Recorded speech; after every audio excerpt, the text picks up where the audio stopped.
Hi, this is a compilation of 3 different Barry video essays I wrote and made. You could find them separately on the channel if only one of them interests you.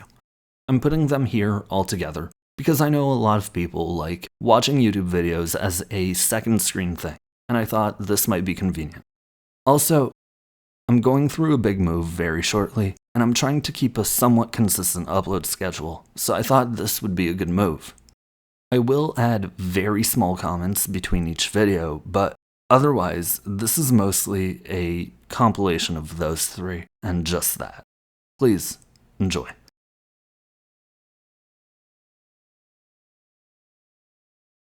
Okay, so we've added everyone from class. Is there anyone else you want to add? Just name a friend. Any friend.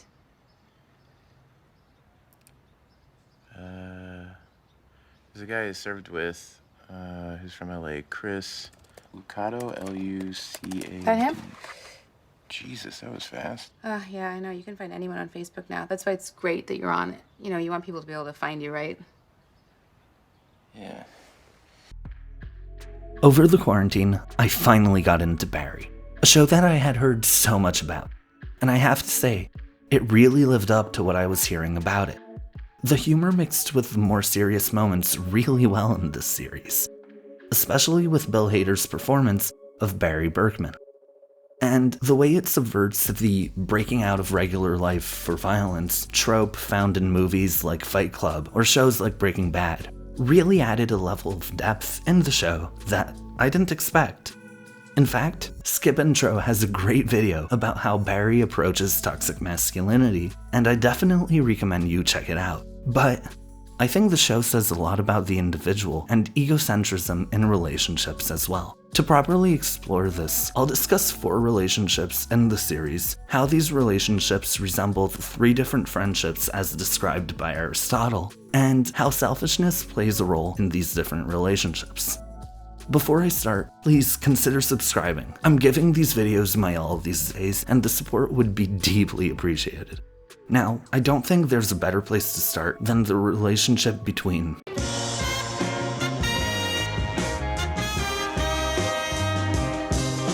Meryl Streep is a nun and she makes Philip Seymour Hoffman, who's a priest, admit he's been molesting little boys. It's amazing. Oh, it sounds amazing. You'd be the priest. No, it totally makes sense. I'd love to play a priest that's molesting little boys. Do we like practice or something? Or? Yes. Meet me at 6:30 at Jake's, a half hour before the show. I'll bring your pages in your wardrobe and we can run it a few times. You don't have to be off book. Great. Great. Okay, thanks, Barry. Awesome. Okay, bye. Siri, what is off book? Freeze, cowboy. Showing 2 results for off-book freeze cowboy. As the first relationship we're introduced to in the show, the relationship between Fuches and Barry is probably the most essential to the concept of the show. After all, Barry is a contract killer, and Fuches is his handler. He finds the different jobs for Barry, negotiates his pay, and manages him. But their friendship goes past a professional level. Apparently, Barry's father saved Fuches' life, and a friendship had formed between the 2. We understand that when Barry came back from Afghanistan, he no longer had his father, and he no longer knew what to do. So Fuches helped him find his way. Though they often discuss this as searching for Barry's purpose, it's pretty evident that to Fuches, it was really about finding a cash flow. Nonetheless, Barry sees Fuches as an older male figure who helped him find something when he felt there wasn't anything for him. Though he often describes Fuches as an uncle of sorts, it's pretty clear that he more so plays the role of a father figure in Barry's life. But this relationship changes when Barry decides he wants to leave this violent life behind to pursue an acting career. In many ways, it's like when a child leaves home to live on their own. Barry has hit a point in his life where he does not need Fuches' guidance anymore and wants to find his own path. However, to Fuches, this is betrayal. Fuches doesn't have a career if he can't work deals around Barry, and he refuses to find other ways of making a living, as this one paid tremendously well considering the minimal amount of work he had to do. Instead of being happy for his son, Fuches resents him for leaving the business. As far as he's concerned, he did a service to Barry when finding him the contract killer job, and Barry is therefore in his debt. He can't leave as this would be unfair to Fuches. After failing to end the business relationship while maintaining a personal one, Barry decides to cut out Fuches entirely. Fuches, therefore, decides to ruin Barry's life in any way he can, hoping that this would cause Barry to come crawling back to him, and that this would allow them to resume their father-son relationship. Of course, this only drives Barry further away, as he begins to hate Fuches for this. Eventually, the two characters part ways, seemingly permanently, as Fuches is sent to Chechnya, where he seems to live a happy and peaceful life. A life he abandons when he sees an opportunity to ruin Barry once more. He's their patsy, but the problem is he can't get over his anger towards Barry. The relationship between the two greatly resembles the friendship of utility as described by Aristotle, a relationship that is built on the benefits the two could provide for one another. First, there is the financial element of this relationship, where this comparison is most obvious. In a purely unemotional way, the two characters are business partners, and when the work is done, there's no need for one another. However, the benefits Fuches gains from this relationship go further. To him, this is not only about monetary gain, it's about emotional gain. He feels rewarded by Barry needing him in his life, not just as a handler, but as a father figure and mentor. He cannot accept that Barry has other individuals in his life, especially not individuals who fill similar roles to the one he plays. He therefore sets out to destroy these relationships and eventually kill Barry. At first, this seems to be because he's convinced that he needs Barry. However, as the show goes on, both he and the audience learn that he doesn't. He can do fairly well for himself without him. He can be happy without him even. But what he needs is for Barry to need him. His ego won't allow Barry to walk out of his life. Their relationship could have slowly ended as they lost their roles in each other's lives, but Fuches' selfishness and need to feel control prevented that, turning them against one another. From here, I think it's only natural that I discuss the relationship between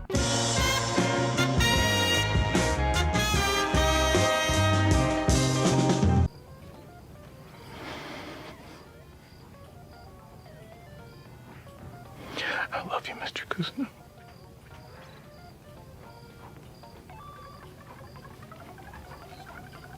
Do you love me?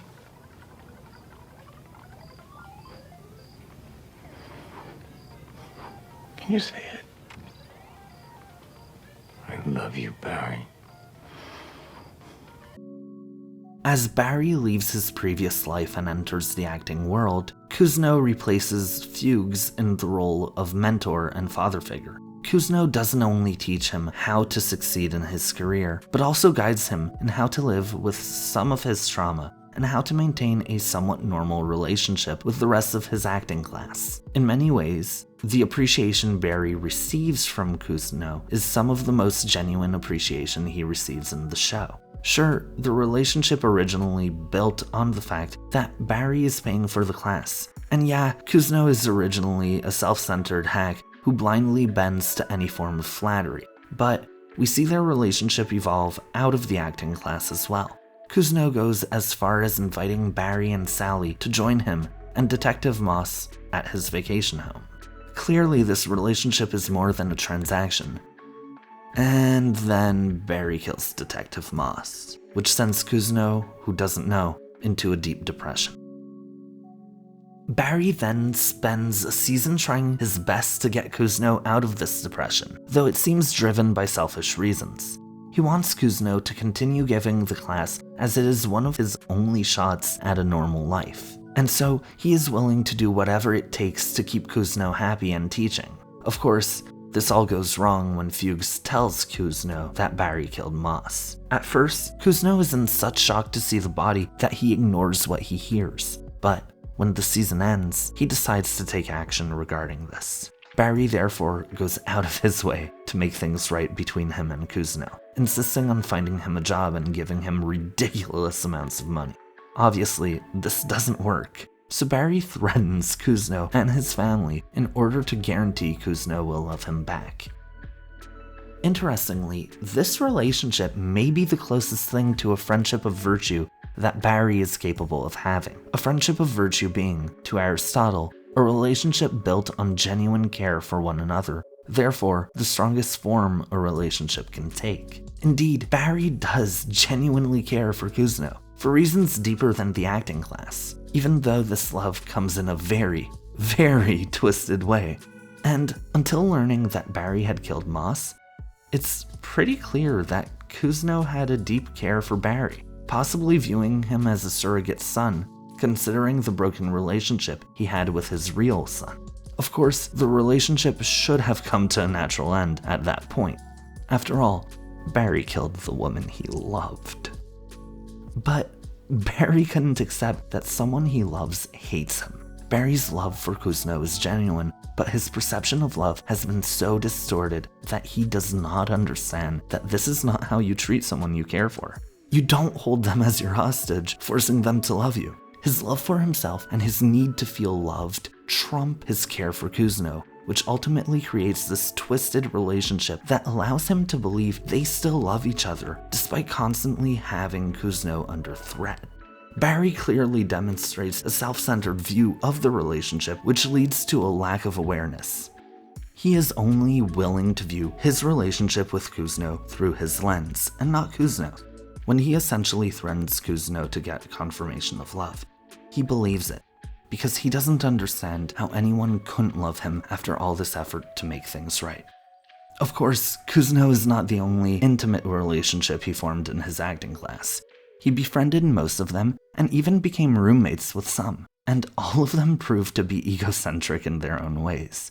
After all, despite everything Barry does as a killer around them all the time, they're all too focused on themselves to notice. But the most prevalent of these relationships has to be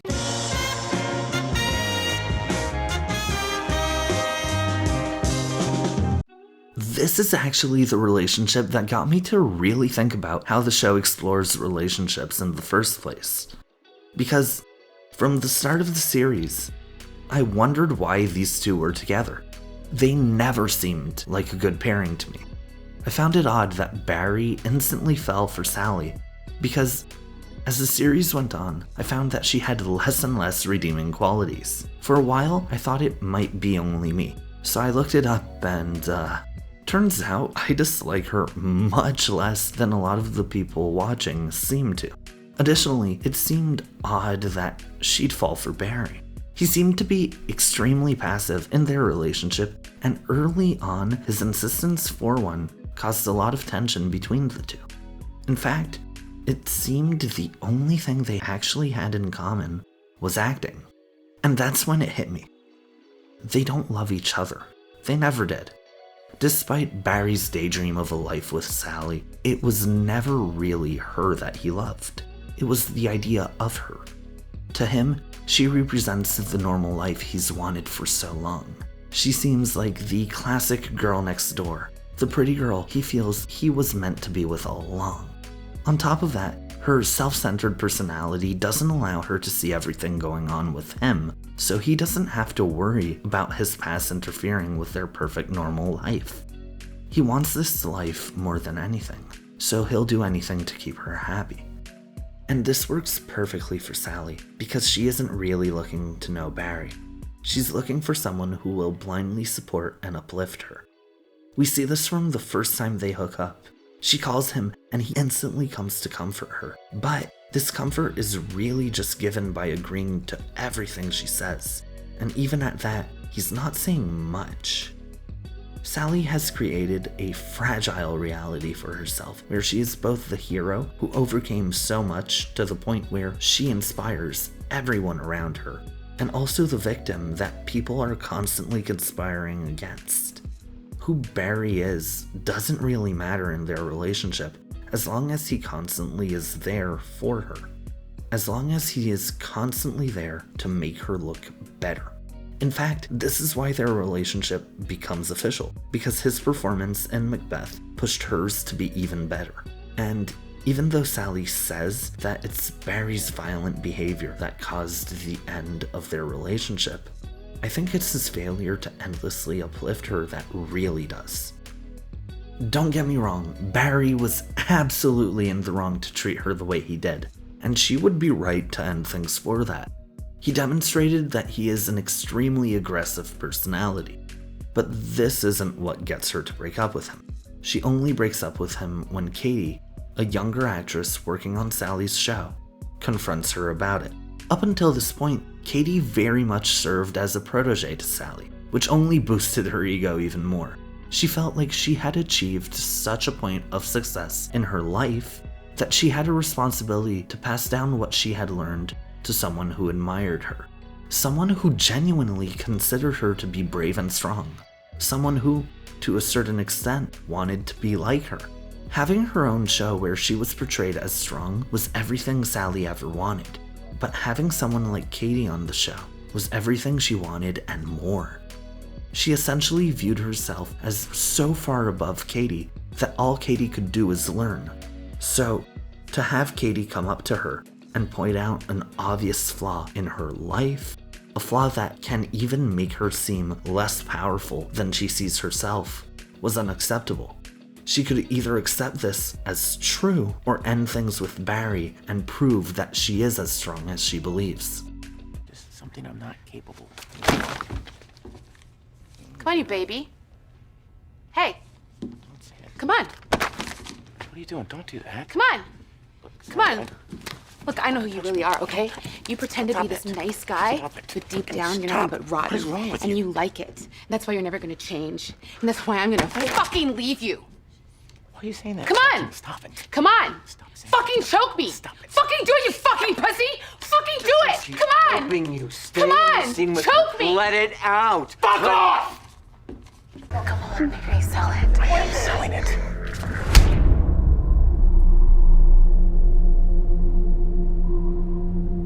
Barry, we're done. What, because I missed the premiere? The way you yelled at me the other day at the office, it sent me to a place I never want to go again. This relationship isn't good for me. Ultimately, the relationship between Barry and Sally is most similar to what Aristotle calls a friendship of pleasure. That is, a relationship built entirely on the common interests of the individuals. A relationship that would not survive if these interests were no longer in the picture. The common interests here are acting and Sally. As without acting, the pair has nothing in common and barely knows each other. The relationship is built on their expectations, and not the actual care for one another. He keeps him around because he treats her like a star and does what she says. Do you want me to bring you flowers? Yeah, if I say you can stay for lunch, just know that you can't. The final relationship I want to discuss is maybe the healthiest consistent relationship in the show. It certainly has problems of its own, but it is far more functional than the others due to the compassion presented in it. That is, the relationship between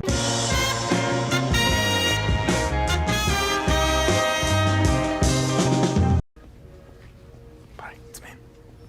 It's Hank. I know it's Hank. You know, Hank, I know you're wearing a wig. This shirt's mine, though. Unlike the other relationships I discussed, this is a relationship where the two individuals seem to mostly be on the same page.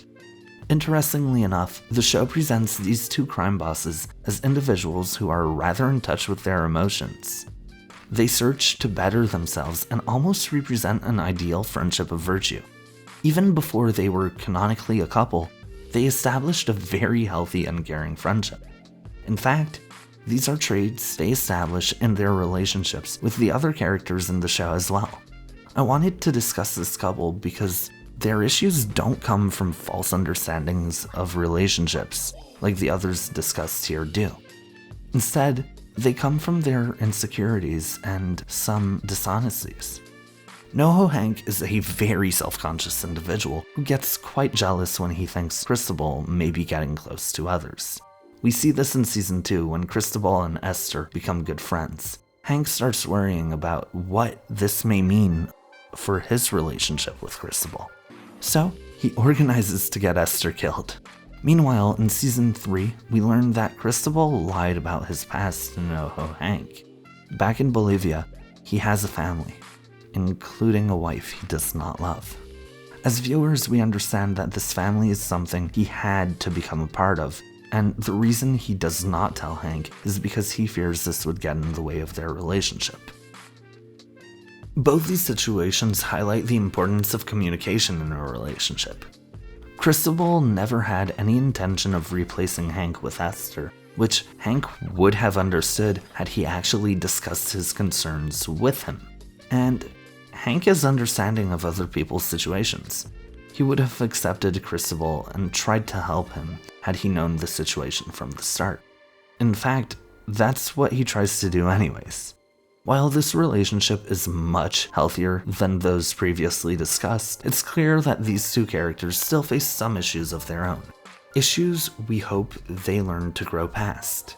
And it's nice to see a caring relationship in the show. Actually, that's why I wanted to mention this one. That, and because I can't put enough emphasis on how important communication is. If you're having relationship issues, this should really be the first things to look at. Trust me, I know from a lot of failed relationships. Overall, the characters presented to the audience in Barry are largely egocentric in their relationships, which, in many ways, feels like something of a criticism of the type of person who moves to LA for an acting career. We see that, even in relationships founded on genuine care, selfishness twists the relationship to be unhealthy for those involved. Meanwhile, in relationships with better understandings for one another, we understand that there could still be challenges, though these are challenges that can be overcome. Thank you so much for watching. This was actually one of the more interesting videos for me to make, as I got to explore and compare multiple character relationships and how the character traits define these relationships. Again, if you liked this video, please consider subscribing and following me on Instagram or Twitter. The links should be in the bio. If you have any show or movie you recommend, please do. Who knows? I might make a video about it.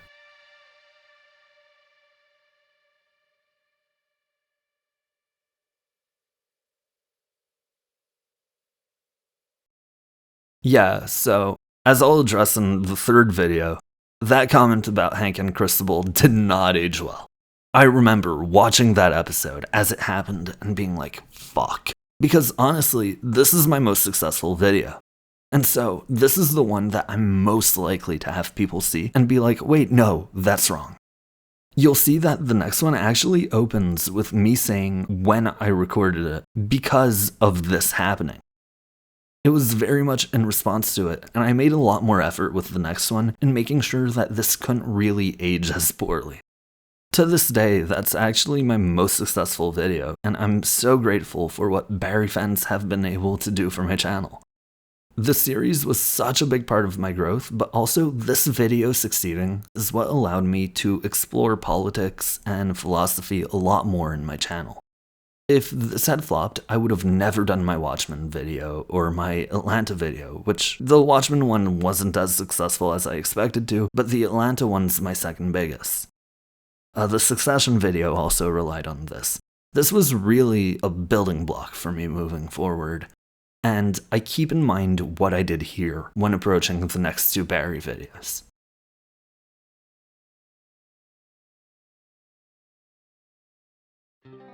Last year, I made a video about egocentrism in Barry and how this often guided the relationships in the show. By the time I put out that video, Season 3 had just finished airing, so I only used knowledge I had from the first 3 seasons. Even at that, it was mostly from Seasons 1 and 2. I thought I'd leave it there considering the way Season 3 ended, and that I'd return to it if Season 4 gave me much more. But then that video got a lot of views. In fact, it's my best performing video ever if you look at watch time. So I thought of a few ways to follow it up. But none of them came too naturally, and none of them were directly associated to the show. I had video ideas that were loosely associated to that one, but nothing that was explicitly about Barry. Well, until I started Season 4. The first few episodes of Barry Season 4 gave us something we hadn't seen until this point. A look at Barry's relationship with his dad. Something that feels like it probably should be important to the show. After all, we know that Barry's relationship with Fuches is essential to the concept of the show, and that Fuches and Barry know each other through his father. Both characters seem to have looked up to John Berkman, and it only seems right that there is finally a look at who Barry's father was, especially entering the last season of the show. Parallel to this, we also meet Sally's parents for the first time. As I believe Barry to be defined by its relationships, I think it's important to understand how our characters are shaped by their parents. To do this, we'll look at the traits we find in their parents and how these traits translate into the people Sally and Barry have become. I hear your parents subscribe, so you should probably carry that trait over too. Of course, I will get into spoilers, so go watch the show and my other Barry video if you haven't. Now, let's start with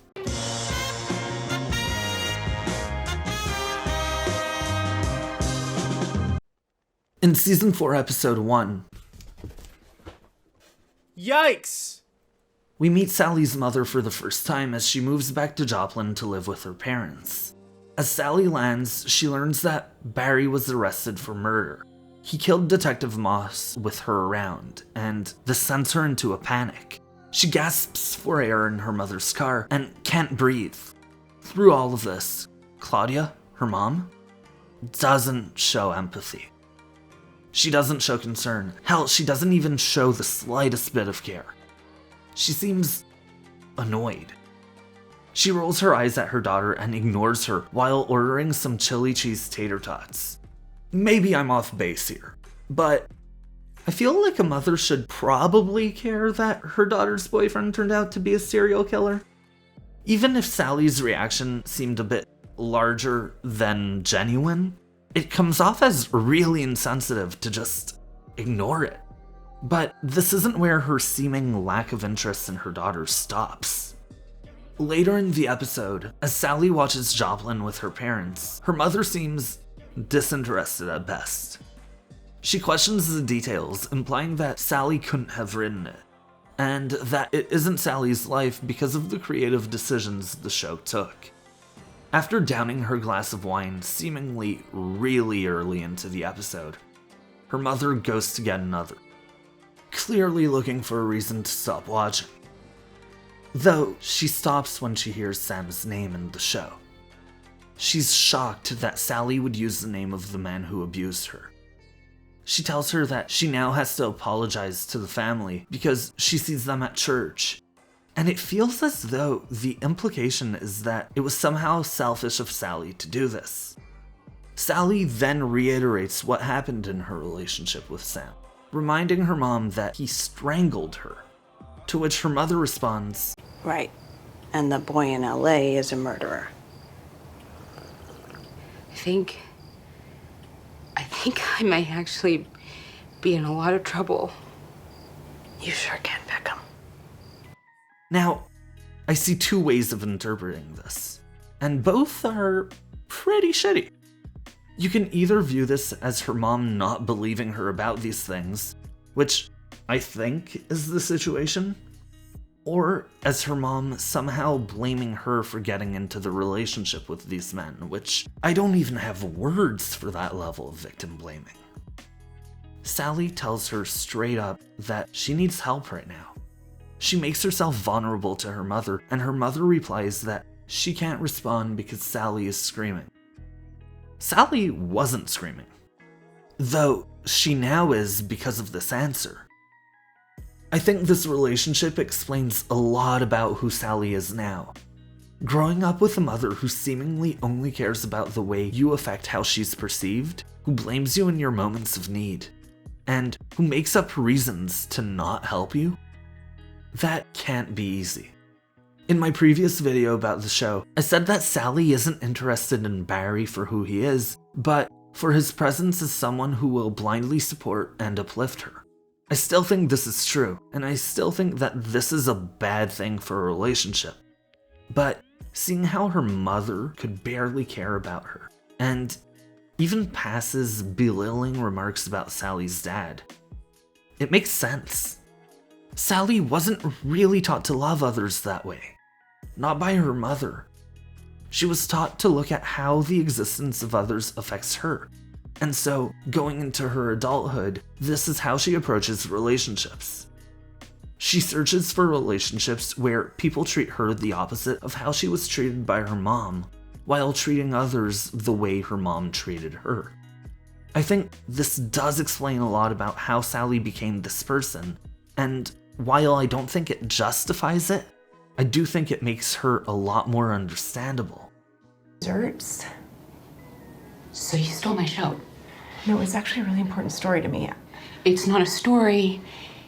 It's a fucking math equation. I'm actually feeling really uncomfortable right now. You have nothing to say about anything. You've never struggled a day in your whole fucking life.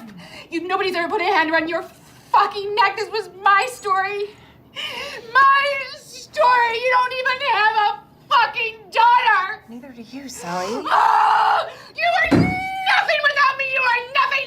Nobody. Stupid piece of shit. I brought you into the fold, and this is how you fucking betray me. I moved your carrots for you. You entitled cunt! You entitled fucking cunt! You entitled fucking cunt! Ah! You entitled fucking cunt! On that note, I should probably talk about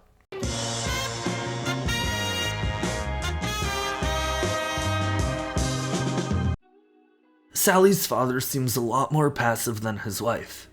He's less cold and tries to approach his daughter with kindness instead. He shows significantly more care for his daughter's well-being and seems to want to know her better, hence proposing they watch Joplin.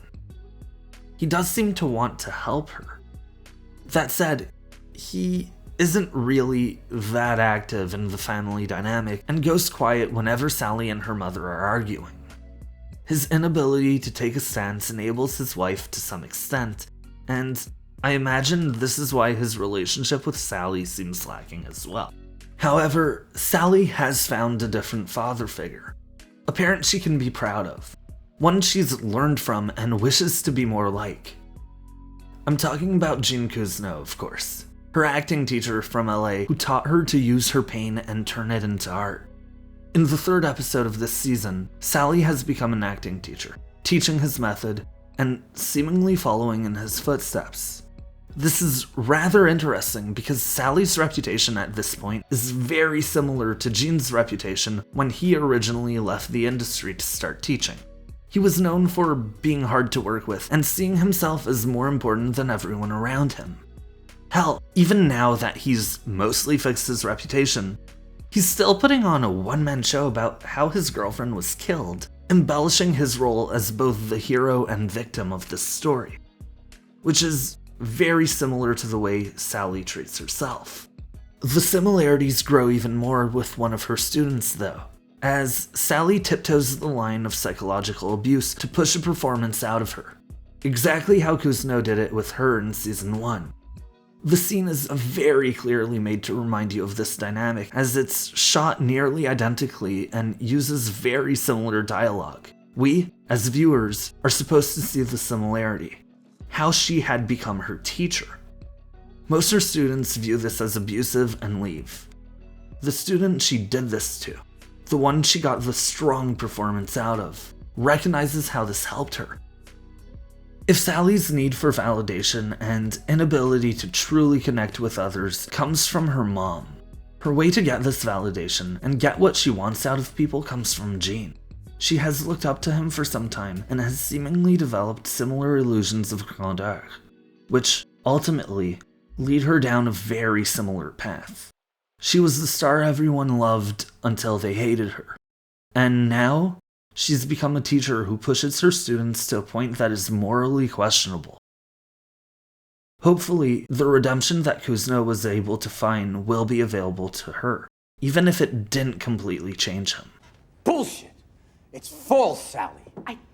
I know. I got thrown off right before I was about to go on. I was outside going... Excuse me. I don't give a shit.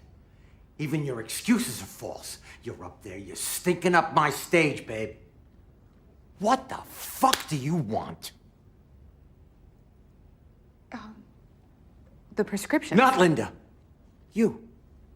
Little Sally Reed from Joplin, Missouri. What do you want? To be an actress? Again, I don't believe you.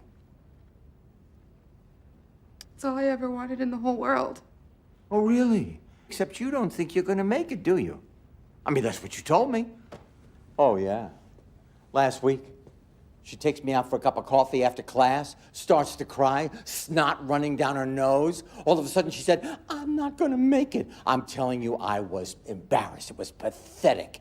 Here is a person who's spending her money. She doesn't have any talent whatsoever. This chick shouldn't even be in this class. I cannot believe. That is not fair, Gene! Don't think. Just finish the scene. Oh, I'm being mean? Oh, what, so now I'm dealing with a child? What, nobody's ever been mean to you before? Why? Because your personality, your big brain, your taste in old movies, or maybe it's just because they all wanted to fuck you! Stop it! Don't think. Now, say the line. I'm big. It's the pictures that got small. You okay? That was beautiful. I'm so sorry I had to go there. What you just witnessed, what was your name again? Kristen? What you just witnessed Kristen do is the backbone of this class. As for Barry, let's finally talk about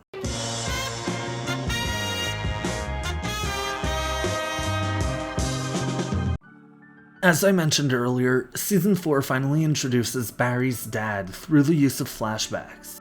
Though, what makes this particularly interesting is what we're shown in these moments. If we're being shown, for the first time, moments from Barry's childhood, we have to understand that these are important and defining moments. And the big one we see when we meet Barry's dad for the first time is when his dad introduces him to Fuches. As I mentioned in the other Barry video, Fuches plays the role of a father figure in Barry's life. He guides him and helps him find meaning. Help and meaning being in quotation marks, of course. Additionally, Barry's understanding of love and relationships seemed to be shaped by his relationship with Fuches. I've already discussed this in great detail, but through these flashbacks, this season only reinforces this notion. This confirms that, in Barry's eyes, Fuches is his true father, whether he knows it or not. Especially as we watch him essentially pick up on Fuches' tactics of self-preservation and vengeance. Unless you haven't been watching the show, you know that, in this season, Barry is in prison. He was arrested for murdering Janice Moss. For Fuches, this was quite frightening at first. They didn't end things on the best terms in the previous season, and he's afraid Barry may try to kill him now that they're in prison together. He therefore makes a deal with the feds. He'll provide them with as much information as possible regarding Barry's other murders if they guarantee his safety in prison and a way out afterwards. Though, he eventually tells Barry the truth and stops this attempt. This isn't the first time we see Fuches abandon one of his revenge plots for Barry, because somewhere, he does actually care for him. When hearing of this plan, Barry makes one of his own. He will collaborate with the feds, giving them information on Cristobal and Hank so that he could buy his freedom with Sally in witness protection. In many ways, he's become Fuches. He's willing to ditch the people he cares for, his friends, for his own self-preservation, just like Fuches was willing to do for him before. Fuches himself would be caught in the middle of all this as well, obviously, as he made many deals with the duo. So, he contacts them, coming up with a plot to have Barry murdered.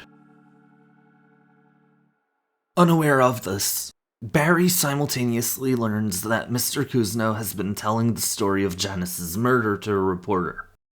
He fears this will ruin his shot at a normal life, even with his collaboration with the feds, so he contacts Hank, asking him to kill Cousineau. Again, We really see how he's becoming like Fuches here, as he plots to have one of his father figures killed with the aid of someone he's actively working against. Barry likes to think of himself as a good person who's continuously stuck in bad situations. Here, he shows that this isn't the case. He is becoming just like Fuches, if not worse.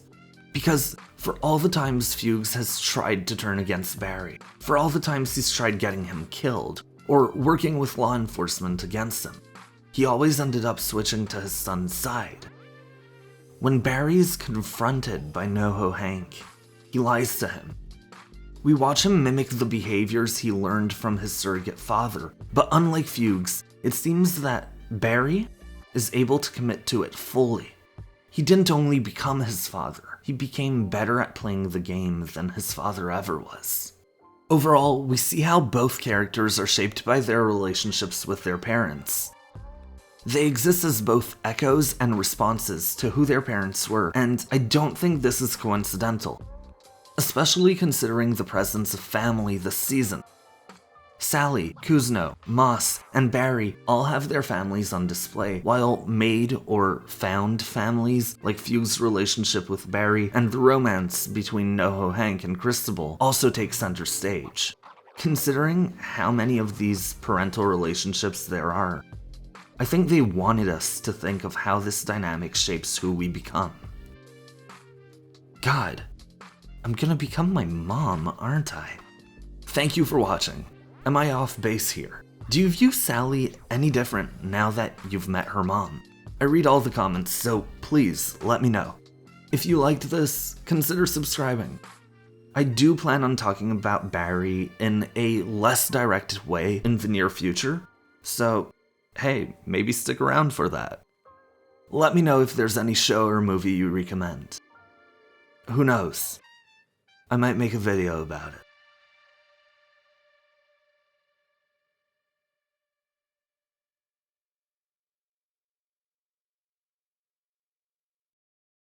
So, I made this one for two reasons. First of all, my first one was such a big hit that I knew I had to follow it up. I had built an audience because of Barry, and I kind of wanted to give them something.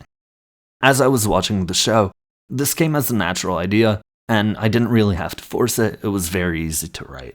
But more than just that, I had gotten a few hits back to back at this point. My Barbarian video was like my biggest first week ever.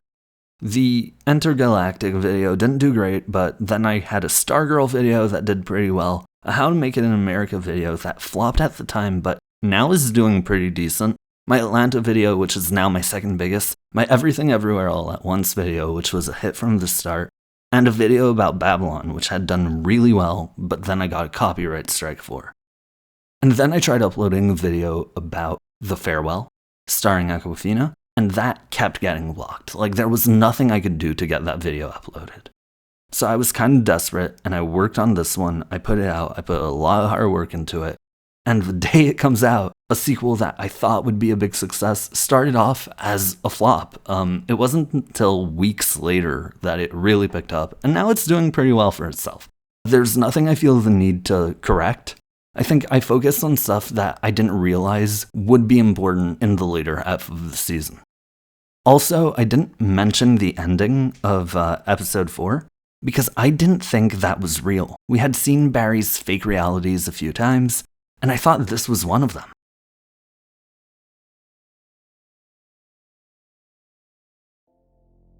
Just over a year ago, Barry, a show that's been quite successful on my channel and that I've quite enjoyed, came to an end. I knew as soon as the show concluded that I would be making a final video in the series, and I knew what it would be about. But the writer's strike had started already, and I decided I would not be making any videos centered around major studio productions. So here we are, a year after the show ended, with a better understanding of what the show was building towards. While there's a lot to say about the dark comedy, or comedic drama, or dramedy, I've mostly thought about what the series has to say about redemption. Is it possible? If so, what must we do to achieve this redemption? And how does subscribing to this channel redeem you? To answer these questions, we will look at who are arguably the 5 main characters, what their fates were, and how genuine their attempts to redeem themselves were. We will start with the 3 characters who failed in their redemptions before moving towards the 2 who may have actually succeeded. Of course, it only makes sense to start with the titular character himself.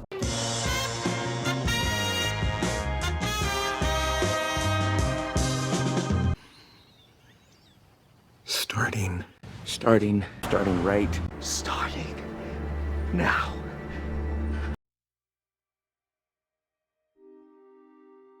First, we have Barry, the protagonist, the killer turned actor we've learned to know and love over the course of the show. The series is almost built on the idea of Barry's redemption. After all, the premise is that he's leaving behind the life of a killer to become an actor. Except, there always seems to be a reason he can't leave. Just when I thought I was out, they pull me back in. Am I right, Sylvia? There's always one more person or one more job Barry needs to take care of. Sometimes it's because of his deal with the Chechens. Sometimes it's because of his friendship with someone. But what we start noticing is that it's often for him. Barry has built this idea in his head that because he's decided to abandon the life of a killer, it should abandon him as well. To Barry, the new redeemed version of himself immediately existed when he decided to no longer continue the career path he was on. Unfortunately, when you've done as much as he has, that isn't quite possible. Not only are there going to be ex-business partners who know who you are, law enforcement is unlikely to let all these cases go cold. Noho Hank, Fuches, and different law enforcement agents continue to haunt him or ally themselves with him throughout the series. This makes it impossible for him to redeem himself in his own eyes. Though, more importantly, they illustrate how he can't escape what he's done scot-free. To Barry, it's obvious that in order to clear his life of all of this, he needs to get rid of these different parties.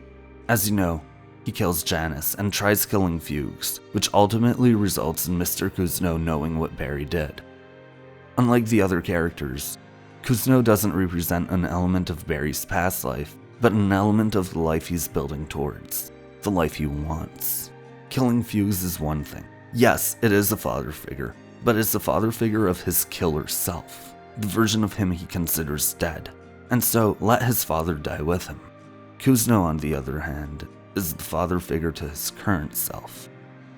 Instead of trying to kill Cousineau, he tries to get Cousineau to forgive him. Of course, this doesn't work as intended, and the 3rd season of the series ends with his arrest. After nearly 3 whole seasons of getting away with it, Barry starts the final season of the series in prison. Still holding on to his vision of a normal life the way he imagined it through the series, he goes to make a deal with the feds. He will rat on Noho Hank. In return, he will get a new identity. At the same time, he's trying to work a deal with Noho Hank to get Cousineau killed, as he believes that if Cousineau speaks to the press, it will draw too much attention, preventing him from starting a new life with Sally. And then, through what's almost pure luck, he escapes prison. He runs away with Sally. He finally leaves the life behind. For 8 years, Barry lives largely isolated from the outside world with Sally and their son John. It isn't ideal, but it's the closest Barry has gotten to the life he's dreamed of. He homeschools their son and does his best to keep him sheltered from the reality of his past, though this often translates into sheltering him far too much. Nonetheless, it feels as though Barry is doing his best to be a good parent, even if the life this provides for John and Sally is missing important elements. But when Cousineau becomes attached to a Warner Bros. Project about Barry Berkman, the killer goes back to LA in hopes to kill his former father figure, an acting teacher. This ultimately leads Barry to being shot and dying at the hands of Gene Cousineau. Before the final season started, a friend asked me if I believed Barry would get his redemption. I found this question odd, because I was never under the impression that Barry would. It never really felt like an option for him. The best thing he could do to reach redemption would have been to come clean and face the consequences of his actions, but during the show, he did way too much for this to be a real possibility. His fate was always going to be to keep running as long as he could, until the world would eventually catch up to him. The show was never going to give him redemption. And though I found the arrest at the end of Season 3 and the death at the end of Season 4 very shocking, I don't think a happy ending was ever on the cards either. I did skip over an important detail though.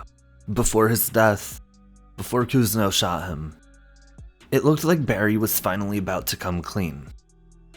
Sally left him with John and told him to do so. And instead of trying to kill Cousineau, Barry sat on his couch, seemingly to talk. But at this point, I don't think this would have led to a redemption he wanted. There would be some level of it, sure, but he had been on the run for so long and hurt so many people that there was no way he could get the life he wanted. He no longer had Cousineau, he no longer had Sally, he no longer had his son, he didn't have any friends left either. His normal life couldn't exist anymore. Even if he didn't die, and even if, in surviving, he somehow didn't serve for life, he would never live the life he wanted. It was over for Barry. It was probably over long ago.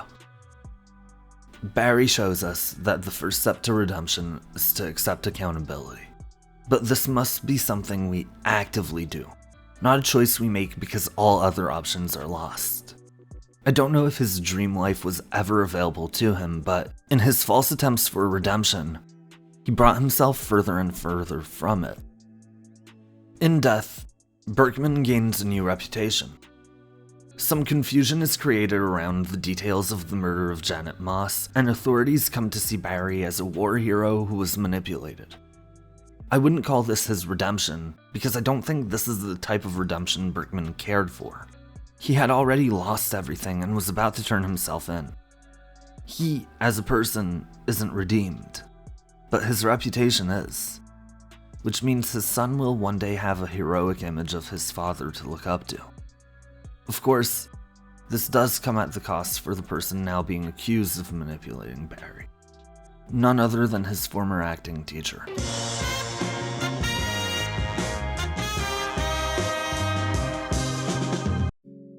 Season 3 ended with Cousineau getting Barry caught. It was over. He won. So, how the fuck did we get here? It all comes back to what was always Gene Cousineau's biggest vice, his pride. To Cousineau, there's nothing more important than himself, than his stardom. If the series follows many characters that all show different signs of egocentrism, none show it more than the acting coach. After getting Barry arrested, which he was only able to do because of Jim Moss, he knows it's best to keep quiet, for the sake of the trial. To make sure Barry faces time for everything he's done, it's important they do not speak to the press. Of course, Cousineau does. He gives a one-man show to Lon O'Neill, changing the events of what happened, claiming he was far more in control than he's ever been. In Cousineau's narrative of events, he had Barry wrapped around his finger. If the acting teacher said jump, the killer would ask how high. As the audience, we know this isn't true. We know the fear that overwhelmed Cousineau, and that he worried for his life and the life of his loved ones all throughout.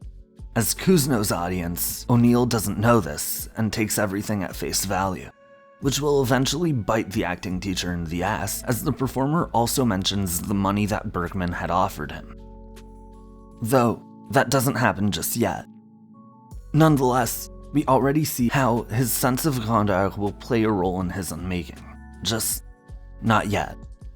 Cousineau gets kinda lucky on that front, though not without a cost. Jim Moss has a one-on-one with Lon, which scares the reporter shitless. He won't talk, like, to anyone. Moss's intention wasn't to keep Cousineau safe, but this already works in the acting coach's favor. Then, when Barry breaks out of prison, Cousineau is sent into hiding, which prevents him from further incriminating himself. He's gone for 8 full years, apparently on a journey of self-discovery, and it almost seems to have worked. When he comes back to Hollywood, originally, it's actually to prevent the Barry Bergman movie from being made. He thinks that's the worst thing that can happen, especially if Barry's story is told. But coming out of hiding brings Barry to Los Angeles, and in trying to torture the killer, Jim Moss learns about the money Barry gave his father figure. He now thinks that Barry may not have been behind this. Maybe it was Cousineau. The detective decides to play the actor's greatest flaw to his advantage and hires someone to play the role of Daniel Day-Lewis's agent, telling Cousineau that the actor wants to come out of retirement to play him. Cousineau's ego skyrockets, and he's back to his old self. Unfortunately, the movie can't be greenlit unless they have a big enough name playing Bergman. They're thinking of getting Mark Wahlberg for the part, but Wahlberg doesn't want to play a cop killer. Feeling that his chance to be portrayed by Daniel Day-Lewis is fading, Cousineau now starts spreading the story that Bergman was flawed and misguided. This, with his previous account of being a master manipulator who had Barry wrapped around his finger like men for Sabrina Carpenter, painted a new narrative for Jim Moss. Cousineau was behind it all. The detective successfully turns everyone against the retired acting coach, even his own son. Gene's life is falling apart, and he is now facing prison time for the crimes he committed. Really, he's facing this time for having too big an ego.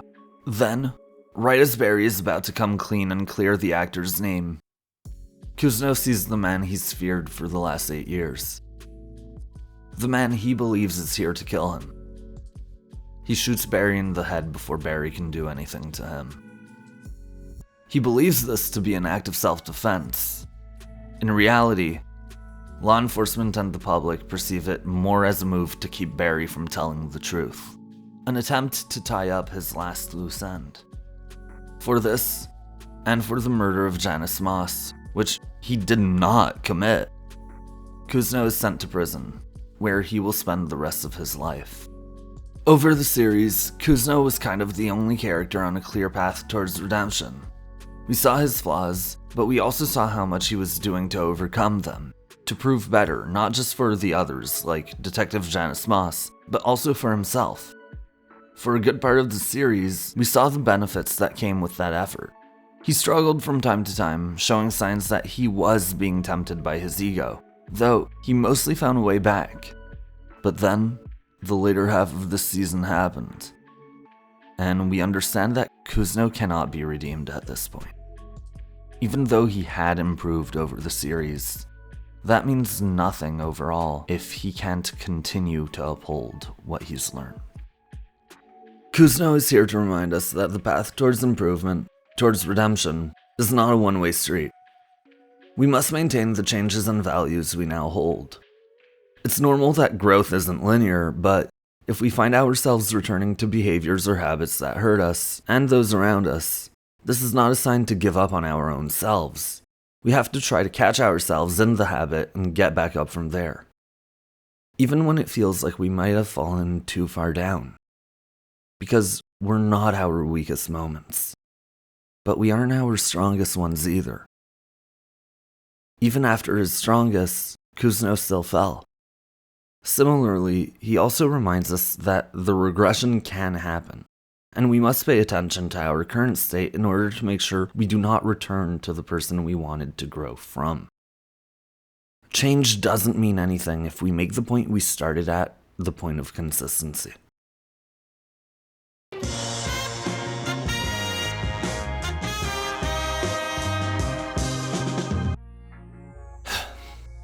Okay.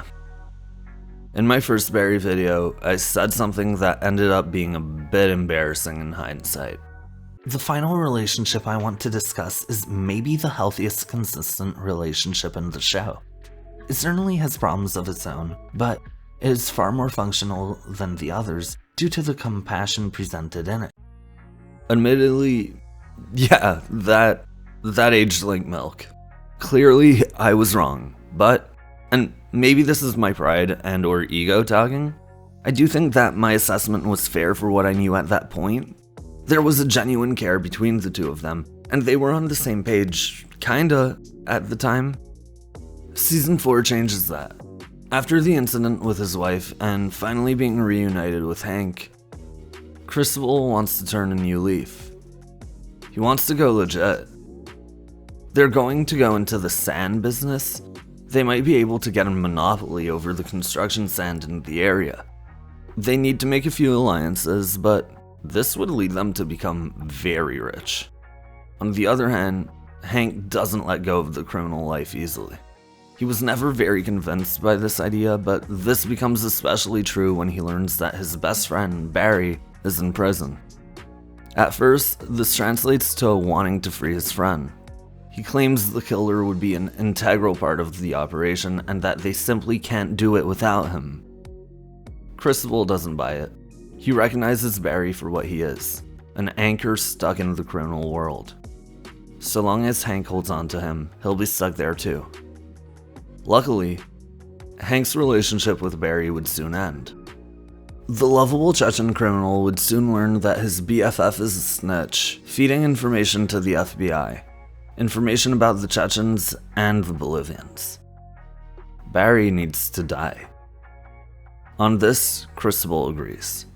Unfortunately, the assassins they hire to do it fuck up, and Barry ends up breaking out of prison due to this fuck up. Meanwhile, another problem remains. Hank does not want to move forward with a sand operation, and he may have no other option but to go against Cristobal's plans as Batir confronts him, telling him to join the Chechen mob once more, or he and Cristobal will be killed. Hank betrays his lover and kills their men. He explains to the Bolivian that he had no choice, but his significant other can't stay with him after this betrayal. Hank begs him to stay. He knows that if he doesn't convince Cristobal to join, he will be killed. Cristobal was killed. So much for the healthiest relationship in the show. 8 years later, Hank is the owner of an extremely successful sand importation business called Noho, named after he and Cristobal's name as a couple. In the center of the office building stands a statue of Cristobal. Now going by The Raven, Fuches has recently been released from prison and is meeting with Hank. The meeting serves as a bit of a thank you and as a reward to Fuches for keeping quiet during his time in prison. Fuches makes some demands, and most of it seems to be going well. Though, he does request that Hank bring him Barry, which the Chechen claims is impossible. The meeting then takes a turn for the worst, as the Raven drunkenly congratulates Hank on eliminating Cristobal and taking the operation for himself. But Hank claims the death was an accident. He is clearly in denial of the role he played in taking his lover's life. This creates tension between the two men and ultimately results in Fuches taking a compound owned by Hank and starting a bit of a gang war between the two. The climax of this conflict occurs when Hank captures Sally and John, Barry's son. He sets up a meeting between his squad and the Ravens, leading into a standoff. Having been beat every time until this point, he has little hope of winning. So Fuches makes him an offer.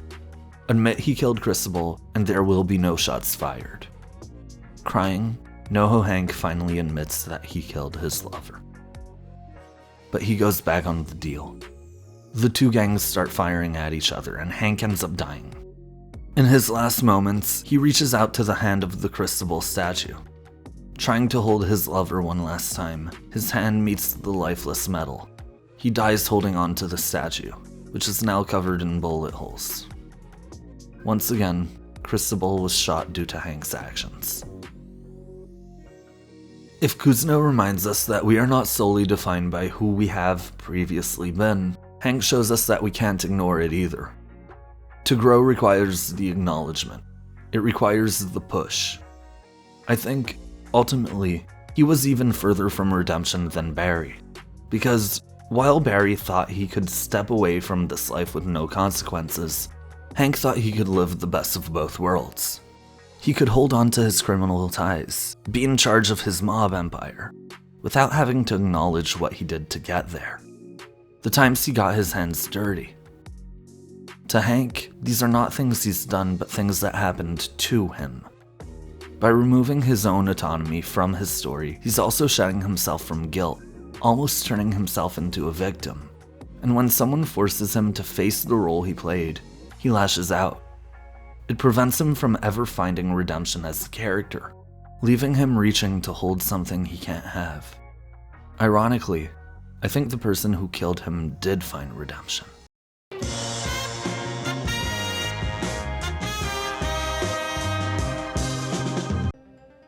Like his surrogate son, Fuches starts the season in prison. In fact, Barry's idea to be an informant for the FBI comes from Fuches, who is doing the same thing by giving them information about Berkman. Though, upon seeing the killer with him in prison, he decides to mend things between them. Then, when he learns that Barry is working a deal for himself, one that would involve spilling the truth around Noho Hank's operation, which Fuches was very involved in, he contacts Hank to let him know, knowing that the Chechen mobster will likely try to kill the actor. Throughout the series, the relationship between Barry and his father figure often fluctuated, particularly on Fuches' side, as he would often take his surrogate son's actions very personally, even when his son didn't intend them to be. Therefore, any action his son took that would take them further from one another was a betrayal and an action that had to be met with violent response. All that to say, this was not the first time Fuches tried to snitch on his son, and now, it was not the first time he arranged to have Barry killed, nor would it be the first time he changes his mind on this, because of course he did. Knowing Noho Hank acted on his advice and put a hit out on Barry, Fuches warned the guards that it was about to happen. Hell, he warned anyone that would listen. Nobody really believed him, and if anyone did, they didn't care. But after the failed attempt on Berkman resulted in the killer's escape, the guards suddenly had a very big interest in what Fuches had to say.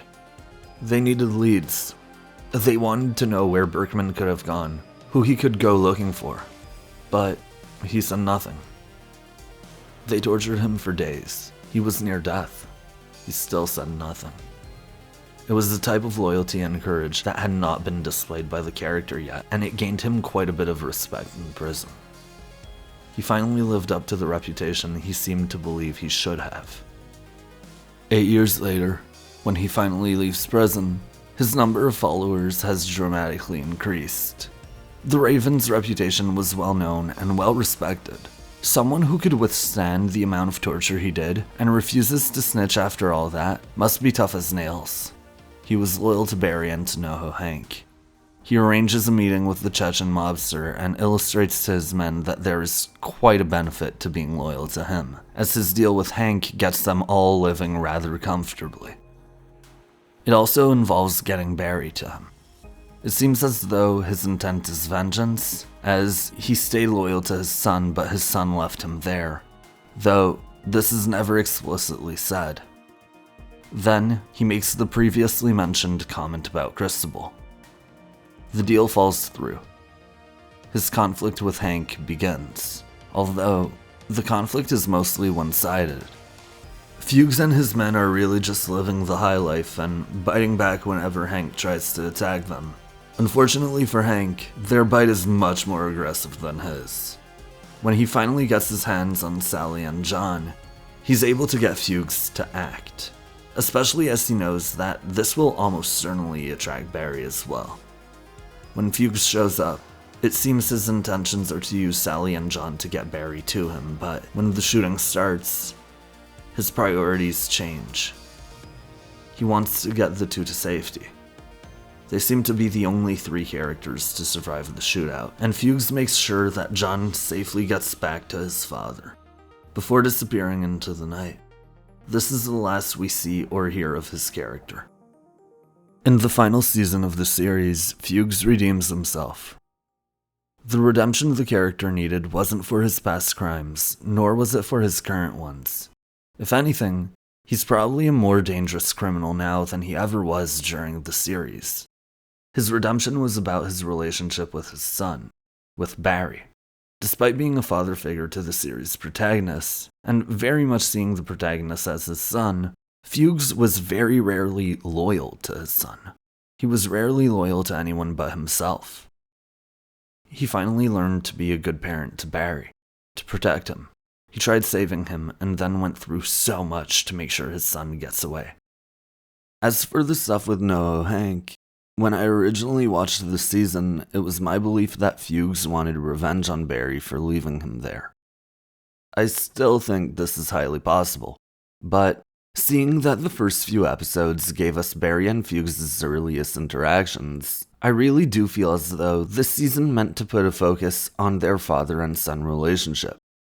So I wonder if it was truly a desire for revenge, or a desire to reconnect with his son. Either way, in the final episode, Fuches saves Barry's child and leaves him with the protagonist. He may not have been a great father for most of his life, but by the end, he was. He protected his son and saved his grandson's life. Seeing as Barry died and John moved, it's safe to assume Monroe wouldn't have either of them in his life moving forward.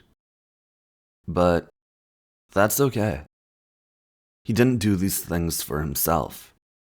He did it for them. That's why he's redeemed.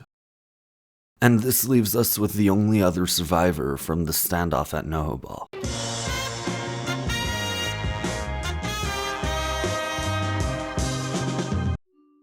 I, like many others, have been harsh on this character in the past. Though, I did believe that Season 4 showed us a side of her that did a lot to flesh out the character and make her feel more understandable. Especially as the first 4 episodes of the season introduced us to her mom and dad, and even showed us her take on her mentor's path by becoming an acting teacher. Looking back at it, knowing how the second half of this season would become, I think this served to do more than inform us on why Sally became the way she was, but also to make us wonder how John would turn out. As I've said in my previous Barry video, link in the description, Sally became her parents. She became her mother in the way she treats others and looks down at others, while becoming Cousineau, her more present and proactive father figure, in the way she treats herself. Will John become like her if she treats him the way her mother treated her? This feeling is especially reinforced by the fact that Barry, while a lot more active in John's life than Sally's father was, plays a bit of a similar role to the one her father played. He's certainly less passive and more willing to confront Sally, but that doesn't mean the dynamic is all that different to the one her parents had. Meanwhile, Sally herself spends a few episodes of this season barely invested in the life of her husband and son. In fact, she's drunk more often than not by the looks of it. Nothing wrong with a glass here or there. My friends would tell you that I'm definitely not one to judge that, but by the way she uses it to numb her life, you could tell it isn't healthy for her or her son. I can't really say I blame her though. After her show got cancelled and learning that her friend retooled her idea to make it her own, Sally learned that her ex-boyfriend was the killer, was greeted by a family that couldn't care for her, was rejected by her own students, and learned that she would likely never find work in the field she wanted. She felt alone and unloved, which her relationship with her mom implies she's felt this a lot in her life. She returned to the one person she knew would love her, the killer. Now she lives in hiding, far from everyone she knows, having to keep her life secret from everyone, even her son. Sally is in a deep depression, and her mental health is greatly deteriorating as illustrated by the hallucinated attack on her home. This state prevents her from being the mother her son deserves, as well as the person she needs to be for herself. Luckily, she comes to realize that this has all gone too far, and heads back to LA to warn Cousineau of what's going to happen. She doesn't succeed in doing so, and tries turning herself in instead. She's done hiding from what she and Barry have done. This doesn't work, and that leads to her kidnapping at the hands of Hank. From there, she does her best to protect her son until the conflict is over. Once the two of them are released to Barry, she tells her husband that it's over. She walks away from him, telling him to turn himself in. The series then cuts to roughly 7 or so years later. Sally is now an acting teacher for the high school John attends. The theater students just finished their production of Our Town. She's happy. John asks her to go spend the night at a friend's place, and she gives her approval. She heads home alone, seemingly satisfied with how her life turned out. In this final season, we see Sally in her lowest moments. We see the consequences of years of emotional neglect and possibly gaslighting from her family. And we see that this, with the removal of the one form of self-expression she felt allowed to have, left the character empty. Depressed. As I've discussed in my previous 2 Barry videos, we also see how she would then repeat these behaviors to others, with this season showing us how she was absent to her son. But she breaks this cycle. She finds a way to cut through the generational trauma, to be the mother her son deserves. To do that, she needs to come clean. She needs Barry to come clean. And so, she does. She tries to get him to do the same. To me, Sally has the most clear-cut redemption of all the characters in the show. We see her put aside her lies, overcome her depression, guide her family to what's right, and by the end of it, it seems that she has finally made peace with herself. Doing this would require conquering her ego. I believe she did. We even come to understand that she prevented her son from watching the Barry Berkman movie. I believe this to be a decision to protect him from the misinformation she knows it spreads. She shows us that even when we're at our lowest, there's a way up.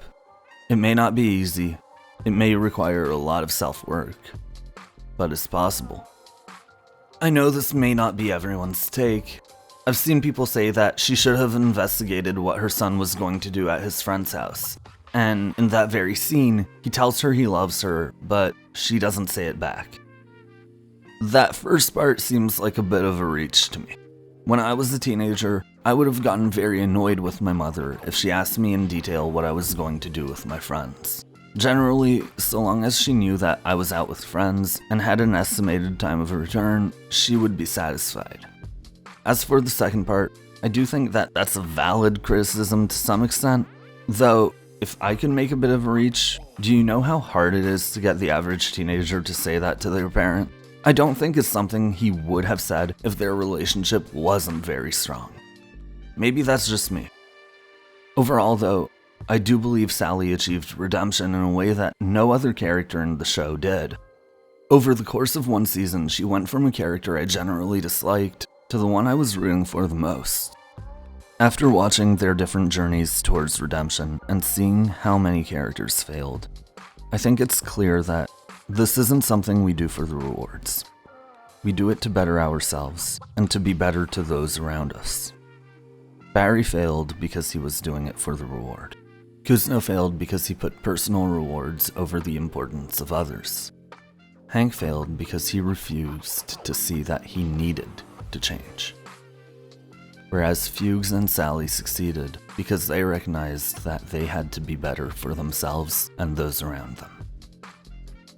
This is very likely my last Barry-related video, unless my channel starts struggling again. So, thank you for watching, especially those of you who watched all 3. The series really shaped my channel and played a big role in growing my subscriber count. Roughly a fourth of my subs come from talking about this series, time of recording, so I hope I talk about other shows and movies you may enjoy. Let me know your thoughts, and please recommend those shows and movies. Who knows? I might make a video about it.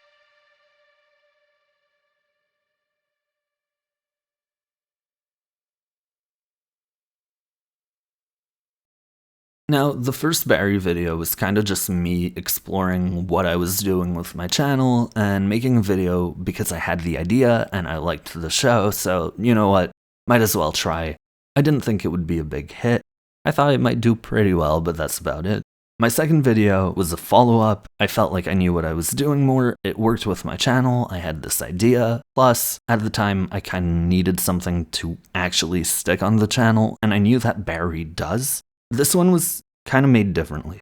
Because although I had the idea since the season ended, the writer's strike happened.